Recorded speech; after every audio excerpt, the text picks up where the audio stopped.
বিধায়ক চন্দনা বাউরির পদত্যাগের দাবিতে আখেরিগঞ্জ ভগবানগোলা রুটে মৌন মিছিল এবং বিডিও এবং বিএমওএইচকে ডেপুটেশন ভগবানগোলা 2 ব্লকের আশা কর্মীদের।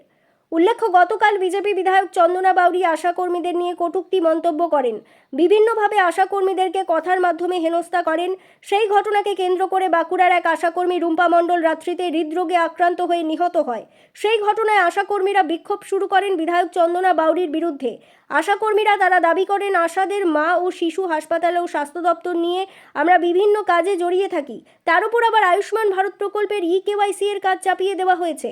হাসপাতালের চাপ, মা ও শিশুদের চাপ, স্বাস্থ্য দপ্তরের চাপ, বিভিন্ন কাজের চাপ এবং বিধায়কের এই কটূক্তি মন্তব্যের কারণে রুম্পা মণ্ডল হৃদরোগে আক্রান্ত হয়ে মৃত্যুবরণ করেছে, এমনই মন্তব্য করেন আশাকর্মীরা। বিধায়ক চন্দনা বাউরির পদত্যাগ চেয়ে আশাকর্মীদের বিক্ষোভ এবং ভগবানগোলা 2 ব্লক বিডিও এবং সিএমওএইচকে ডেপুটেশন আশাকর্মীদের পক্ষ থেকে। এছাড়াও তারা আরও দাবি করেন, আশাকর্মীদের প্রতি বিধায়ক চন্দনা বাউরির অসম্মানজনক উক্তি প্রত্যাহার করতে হবে এবং তিনাকে পদত্যাগ করতে হবে।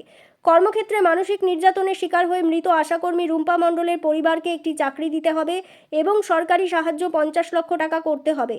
কর্মক্ষেত্রে আশাকর্মীদের ওপর মানসিক নির্যাতন ও হেনস্থা করা চলবে না।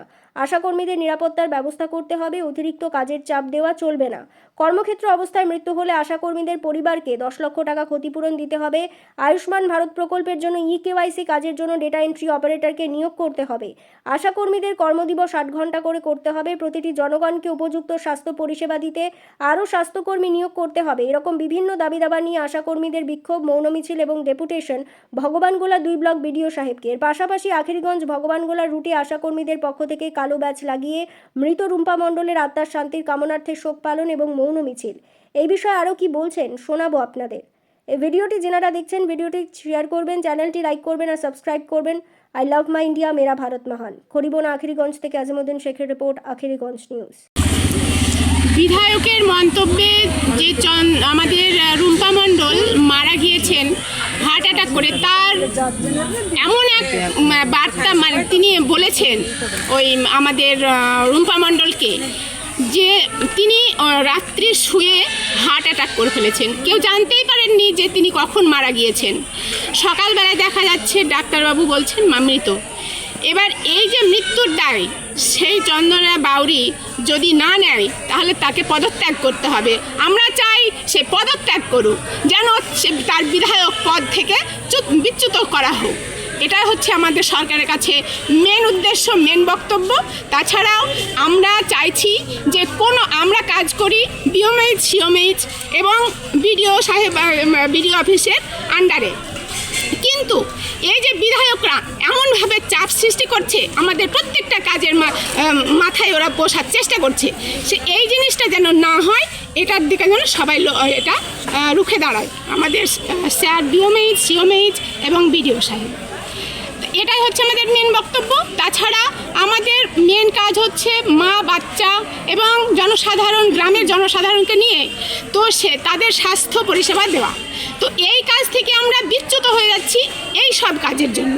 যেমন আয়ুষ্মান ভারত আমরা করে দিলাম, নির্ঝামেলায় করে দিয়েছি, প্রত্যেকটা কাজ আমরা করে দিয়েছি আয়ুষ্মান ভারত থেকে সমস্ত কাজ। তারপরে আবার চলে আসছে ইকেওয়াইসি আমরা করতে পারছি না, এই কারণে যে ওই মোবাইলের এন্ট্রি আমরা দিতে পারি না, আমরা সেইভাবে দক্ষ না। আমরা কি করি, মোবাইলে কোনো মেসেজ আসে, মেসেজটা আমরা সেন্ড করি, মেসেজ আবার দিতে পারি, আবার পড়তেও পারি, কিন্তু কোনো অ্যাপস নামিয়ে কোনো কাজ আমরা করতে পারি না। আমাদের সেই দক্ষতা নেই। যদিও কয়েকজন, আমরা 100 জনের মধ্যে যে 10 জন পারি, কিন্তু আর 90 জনই পারে না, তাহলে এটা তার পারা বলা হয় না। এইটা হচ্ছে আমাদের বক্তব্য, আর এটুকুই বলে আমার বক্তব্য শেষ করছি। আর আপনার নাম? আমার নাম অর্চনা মণ্ডল। কোন অঞ্চল আপনার?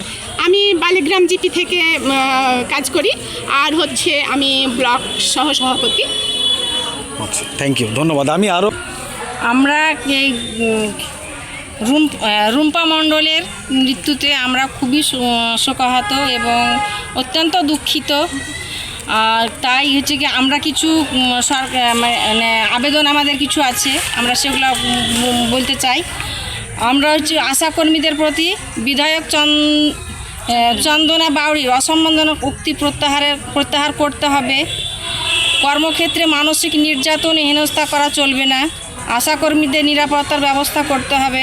অতিরিক্ত কাজের চাপ দেওয়া চলবে না। কর্মরত অবস্থায় মৃত হলে আশাকর্মীর পরিবারকে 5 লক্ষ টাকা দিতে হবে। আয়ুষ্মান ভারতের EKYC কাজের জন্য ডাটা এন্ট্রি অপারেটর নিয়োগ করতে হবে। আশাকর্মীদের কর্মদিবস 8 ঘন্টা করতে হবে। প্রতিটি জনগণকে উপযুক্ত স্বাস্থ্য পরিষেবা দিতে আরও স্বাস্থ্যকর্মী নিয়োগ করতে হবে। পশ্চিমবঙ্গ আশাকর্মী ইউনিয়ন জিন্দাবাদ, AITUCI জিন্দাবাদ। আজকে কোথায় কোথায় ডেপুটেশন দিলেন আপনারা? আমরা বিডিও ম্যাডামকে দিলাম, এখন স্যারের ভিসি চলছে, এখন ভিসি শেষ হলে স্যারকে আমরা দিব। বিডিও ম্যাডামের পক্ষ থেকে কেমন আশ্বাস দেওয়া হলো? বিডিও ম্যাডামও খুব শোকাহত এবং উনি অত্যন্ত দুঃখ প্রকাশ করেছেন এবং বলেছেন যে এটা বিরুদ্ধে কিছু করা উচিত, মানে অ্যাকশন নেওয়া উচিত এটা বিরুদ্ধে। এই যে বিধায়ক এইরকমভাবে মন্তব্য করলো আশা দিদিরাকে নিয়ে, যারা দিন রাত 24 ঘন্টা পরিষেবা দেয়, হাসপাতাল থেকে শুরু করে প্রসূতি মা সকলকে হাসপাতালে নিয়ে যাওয়া আসা, এই যে একটা পরিষেবা, এটা তো নিয়োগ হয়েছিল 2000 সম্ভবত 8 সালে না 7 সালে। তখন এত কম্পিউটার ছিল না, অ্যান্ড্রয়েড সেট ছিল না, সেই সময় এত কম্পিউটার জানতো না। তাহলে এখন যদি হঠাৎ করে চাপ দেওয়া হচ্ছে আশাদিদিকে, আশারা পারবে? আমরা হচ্ছে কি কেউ মাধ্যমিক পাস, কেউ 8 পাস, কেউ মাধ্যমিক ফেল, তারও খুব কমই আছে, মানে উচ্চ মাধ্যমিক পাস কি গ্রাজুয়েশন কমপ্লিট এরকম খুব কমই আছে। কিন্তু আমাদের কাজ ছিল প্রথমে মা বাচ্চার মৃত্যুর হার কমানো। এখন সরকার আমাদেরকে দিয়ে মানে সমস্ত কিছু কাজ করাতে চাইছে, কিন্তু আমরা কি সেই আবার আমাদেরকে কোনো ট্রেনিংও দিচ্ছে না। তাহলে আমরা কি সেই কাজ আমরা করতে পারবো? আমরা তো সেই কাজে দক্ষতা নেই, আমাদের তো মোবাইল সম্বন্ধে আমাদের অত দক্ষতা নেই। আমরা কিভাবে আমরা এই কাজ করব? সমস্যা সমাধান করার জন্য আমাদেরকে এই কাজ যেন আমাদের মা বাচ্চা ছাড়া বাকি কাজ যেন আমাদেরকে চাপিয়ে না দেওয়া হয়, এটাই হচ্ছে সরকারের কাছে আমাদের আবেদন। আপনার নাম? সেলিনা বিবি, ব্লক নেত্রী, আমি ভগবানগড় 2 ব্লক নেত্রী। থ্যাংক ইউ, ধন্যবাদ। এর উপরে এই যে মানবিক নির্যাতন, এগুলো এক ধরনের নির্যাতন, অত্যাচার, মানসিক শারীরিক সব রকমের নির্যাতন করা হয়েছে। কারণ একজন বিধায়ক যিনি আশাকর্মীকে এত কাজের ওপর তাকে অপমানজনক, একজন আশাকর্মীকে অপমান করা মানে সব আশাকর্মীকে অপমান করা। তার জন্য ওনাকে আমরা বিধায়ক পদ থেকে পদত্যাগ করতে চাই, ওনার পদত্যাগ চাইছি। কারণ হচ্ছে যে আমরা যখন প্রথম এই আশাকর্মীতে নিয়োগ হয়েছিলাম তখন আমাদেরকে এইভাবে ট্রেনিং দেওয়া হয়েছিল যে আপনারা মা এবং শিশুকে সাব সেন্টারমুখী করবেন। আমাদের এইভাবে সাব সেন্টারে এসে বসে থাকাও কোনো কাজ ছিল না, খাতাপত্রেরও কোনো কাজের কথা বলা হয়নি। আমাদেরকে এমনকি বলা হয়েছিল ট্রেনিংয়ে যে আপনারা একটা ইংরেজি কথা তো বলতে পাবেনই না এবং ইংরেজি লিখতেও পারবেন না। আর বর্তমানে যে আমাদের তখন সেইভাবে সেই যোগ্যতাতেই নিয়োগ করা হয়েছিল। কারণ হচ্ছে সেই সময় এমন যোগ্যতা ছিল যে 8 লেভেল থেকে এই আশাকর্মী নিয়োগ হয়েছিল। কিন্তু তবুও তখনও সেই সময় অনেক আশাকর্মী নিয়োগ হয়েছিল BA পাস, MA পাস, মাধ্যমিক পাস, উচ্চ মাধ্যমিক পাস। কিন্তু বর্তমানে তখন সেই সময় আমাদের কোনো এমপ্লয়েড মোবাইল ছিল না। এখন বর্তমানে মোবাইল, এই মোবাইল তো আমাদের দেওয়া হয়েছে মাত্র 1 বছর। আমাদের যে আয়ুষ্মানের ভারতের কাজ দেওয়া হয়েছে তার জন্য EKYC করার জন্য আমাদের কোনো ট্রেনিং দেওয়া হয়নি। আয়ুষ্মান ভারতের ফর্ম আমাদের মাথার উপরে জোর করে চাপিয়ে দেওয়া হয়েছে। সেই ফর্মটা কিভাবে ফিল আপ করতে হবে তার জন্যও কোনো ট্রেনিং দেওয়া হয়নি। তাহলে আমরা তবুও আমাদের যে শিক্ষাগত, সেই যে বিধায়ক বলেছে আমাদের কোনো শিক্ষাগত যোগ্যতা নেই, তাহলে শিক্ষাগত যোগ্যতা নেই তো আমরা কি করে সেই ফর্ম ফিল আপ করে জমা দিলাম? আর আমাদের যে শিক্ষাগত যোগ্যতা নেই তো আমাদের অনেক আশাকর্মী তো EKYC করে দিয়েছে, কিন্তু সবাই আমরা তখন নিয়োগ হয়েছিলাম 2007 সালে। আর আজ আমাদের বয়স কারো 55, কারো 52, কারো 56। এই বয়সে এসে আমরা বিনা ট্রেনিংয়ে, কোনো ট্রেনিং ছাড়াই কি করে আমরা এই কাজটা করতে পারি? তাহলে এবার আমাদের এটা জোর করে চাপিয়ে দেওয়া, তার উপর বিধায়ক এইভাবে। আমরা 5 চাকরি নিয়েছি, আমরা তৃণমূল সরকারের জামানায় চাকরি পেয়েছি।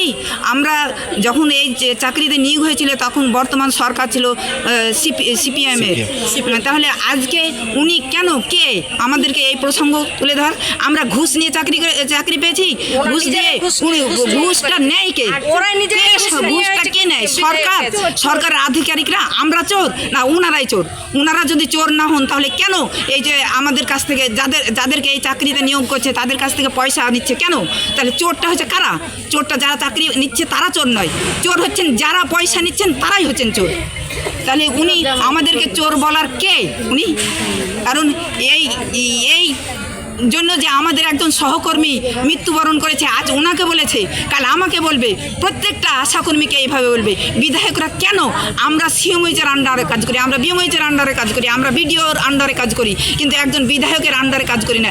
একজন বিধায়ক নির্বাচিত হয় 5 বছরের জন্য, আমাদের যোগ্যতায় আমরা 60 বছরের জন্য নিয়োগ হয়েছি। তাহলে উনি আমাদেরকে বলার কে যে আপনারা পা চেটে ঘুষ নিয়ে অশিক্ষিত, শিক্ষাগত কোনো যোগ্যতা নাই, তার জন্য আমাদের এই আন্দোলন জারি থাকবে। তিনি যতক্ষণ না পদত্যাগ করবেন তার জন্য আমাদের এই আন্দোলন জারি থাকবে। এবং ওই আশাকর্মীর জন্য আমরা ওনার কাছে যোগ্য, তার পরিবারদের জন্য সব কিছু ব্যবস্থা করা হোক, তার জন্য আমাদের এই আবেদন আর এই আন্দোলন চলতেই থাকবে। আপনার নাম?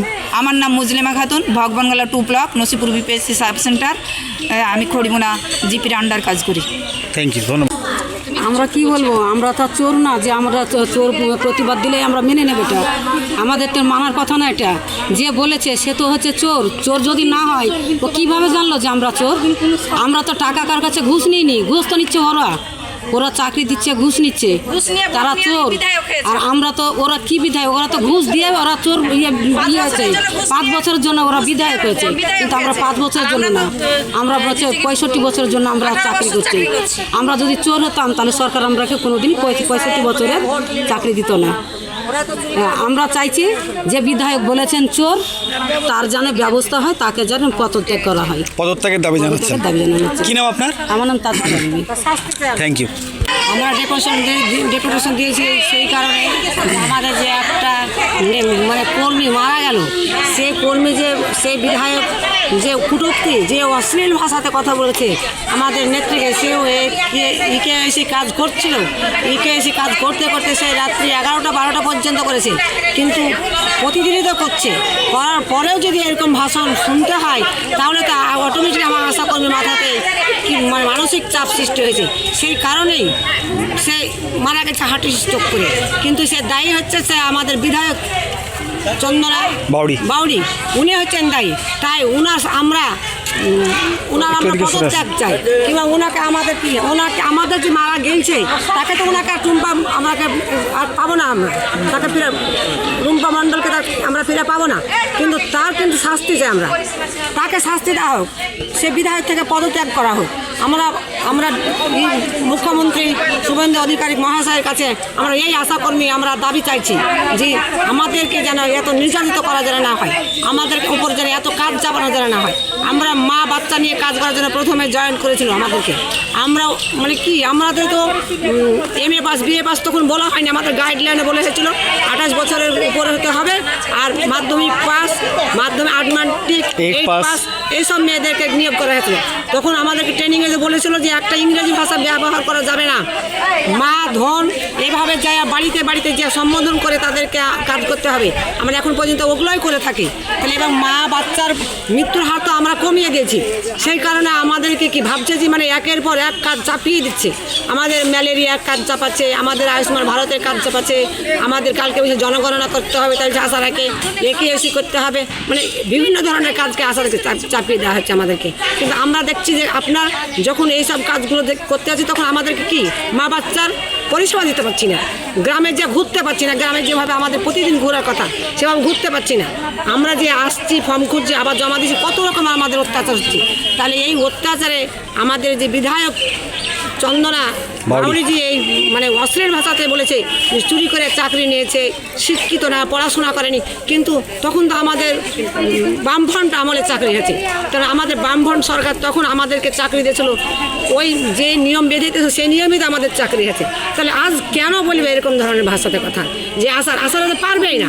আশারাকে 1 বছর হলে মোবাইল দিয়েছে, আর আশারাকে মোবাইল দেওয়ার পরেও তো কত রকম শর্ত নিয়ে নিল, তাহলে আশারা কী করে আপডেট করবে? আমাদের এনএম দিদিমণিরা তো পাচ্ছে না, তাহলে আশা সামান্য কি? সামান্য আশা, আমরা 19 বছরের চাকরি করছি ওই মা বাচ্চা নিয়ে, হঠাৎ যদি আপনারা আমাদেরকে চাপিয়ে দেয় তাহলে আমরা পারবো কি? তাও তো মনে হয় ওই দিদিমণিরা করছিল, আমাদের এখানকার আমরা করিনি, কিন্তু ওই দিদিরা করেছে, করার পরে দিদিকে এইভাবে অত্যাচার সহ্য করতে হচ্ছে। সেই কারণে দায়ী হচ্ছে টুম্পা চন্দনা বাউড়ি। রুম্পা মণ্ডল মারার জন্য চন্দনা বাউড়ি বিধায়ক, উনি হচ্ছেন একমাত্র দায়ী। তাই ওনার আমরা শাস্তি চাই, পদত্যাগ চাই, এই বলে আমি এখানে এসেছি। আপনার নাম? আমার নাম Dipali Khatun, Nasipur BPSC Kalapur sub centre. Thank you, ধন্যবাদ।